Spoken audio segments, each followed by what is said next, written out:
ನಿಮ್ಮ ಹೆಸರು ಹೇಳ್ರಿ ಸರ್? ಕಾಸಿಂ ಸಾಬ್. ಕಾಸಿಂ ಸಾಬ್. ಯಾವ ಊರು? ಕುಡ್ಚಾನ್ ಸರ್, ಅಫಜಲ್ಪುರ ತಾಲೂಕು ಕುಡ್ಚಾನ್. ಅಫಜಲ್ಪುರ ತಾಲೂಕು ಕುಡ್ಚಾನ್. ಏನು ಸಮಸ್ಯೆ ಇತ್ತು ರೀ?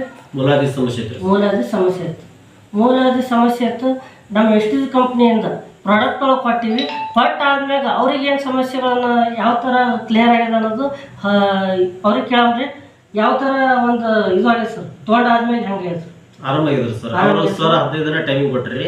2 ದಿನದಾಗ ನಾನು ರಿಸಲ್ಟ್ ಗೊತ್ತಾಗಿದೆ. ರಿಸಲ್ಟ್ ಗೊತ್ತಾಗಿದೆ ಅಂದ್ರೆ ಸಮಸ್ಯೆ ಹೆಂಗಿತ್ತು ಸರ್? ಸಮಸ್ಯೆ ತಕ್ಲೀಫ್ ಇದ್ರು ಭಾಳ ಸರ್. ಮೊದಲ ಈಗ ನನಗೆ ಆರಾಮಾಗಿದೆ ಸರ್. ತಕ್ಲೀಫ್ ಅಂದ್ರೆ ಕುಂಡ್ರ ಸಮಸ್ಯೆ ಇತ್ರಿ. ಕುಂಡ್ರದು ಮತ್ತೆ ನಡೆಯ ಸಮಸ್ಯೆ ಇತ್ರಿ. ಗಾಡಿ ಬೈಕ್ ಮೇಲೆ ತಿರುಗಾಡ್ಬೇಕ ಸಮಸ್ಯೆ ಇತ್ರಿ. ಈಗ ಏನಿಲ್ರಿ, ಪೂರಾ ಆರಾಮಾಗಿದೆ. ಅವ್ರಿಗೆ ಇಷ್ಟೆಲ್ಲ ಮೂಲಾದಿ ತ್ರಾಸ ಹೆಂಗಿತ್ತಂದ್ರ ಕುಂದ್ರಕ್ಕೂ ಸಮಸ್ಯೆ ಇತ್ತು ರೀ. ಅಂತ ಒಂದು ಸಮಸ್ಯೆಗಳನ್ನ ಕ್ಲಿಯರ್ ಮಾಡ್ಕೊಂಡ್ರ.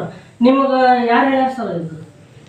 ನಮಗೆ ತೊಂದವ್ರೆ ಹೇಳ್ಯಾರ ಸರ್. ತೊಗೊಂಡವ್ರು ಹೇಳ್ಯಾರ. ನಿಮ್ಮ ಮುಡ್ಚಾಂದಾಗ ತೊಗೊಂಡವ್ರು ಹೇಳ್ಯಾರ. ಆದ್ರೆ ತೊಗೊಂಡವ್ರು ಅಂದ್ರೆ ಫಸ್ಟಿಗೆ ಮೊದಲ ನೀವು ಕೊಡಿಸಿದವರು ನಮ್ಮ ಹಳ್ಳಿಗೆ ಗ್ರಾಮದ ಬಸವಂತರ ಗೌಡ್ರು ಹಾಗೂ ನಮ್ಮ ರಮೇಶ್ ಅಣ್ಣವರು, ನಮ್ಮ ಸಾಸಬಾಳ ಗೌಡ್ರು.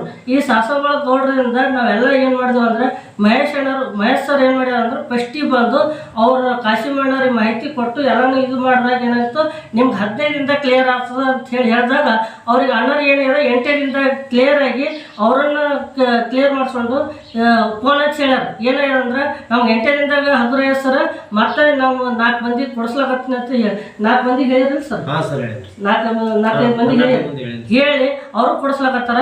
ಕೊಡಿಸೋದ್ರ ಜೊತೆಗೆ ಏನಾಗುತ್ತೆ, ನೀವು ಮತ್ತೊಬ್ರಿಗೆ ಕೊಡಿಸ್ರಿ, ನೀವು ಕಡಿಮೆ ಮಾಡ್ಬೋದು. ಯಾವುದೇ ರೋಗಗಳು ಬರ್ತಾವ ಅದನ್ನು ಪ್ರಾಡಕ್ಟ್ಗಳು ತೊಗೊಂಡು ಏನಾಗುತ್ತೆ ಕ್ಲಿಯರಿಟಿ ಮಾಡ್ಕೊರಿ ಅಂತ ಹೇಳಿ ಥ್ಯಾಂಕ್ ಯು, ವಿಶ್ ಯು ಅಂತ. ನಮಸ್ಕಾರ.